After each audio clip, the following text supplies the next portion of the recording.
گے ورنہ نہیں۔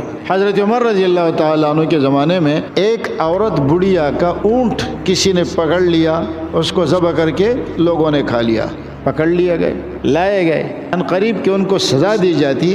حضرت نے فرمایا ان سے پوچھو کہ انہوں نے یہ اونٹ کیوں کھایا ہے۔ جب ان سے پوچھا تو کہا ہمارا جو آقا ہے حضرت حاتب بن ابی بلتعہ رضی اللہ تعالیٰ عنہ، وہ ہمارے کھانے پینے کا خیال نہیں رکھتا، کئی دن سے بھوکے تھے، فرمایا چھوڑ دو، ان کو معاف کرو اور اونٹ کا تاوان حاتب بن ابی بلتعہ سے لے لو، یہ مجبور تھے۔ تو آپ پہلے لوگوں کو وہ ماحول دے دیں کہ جس ماحول کی وجہ سے لوگ چوری سے، ڈاکے سے، بدکاری سے باز رہیں۔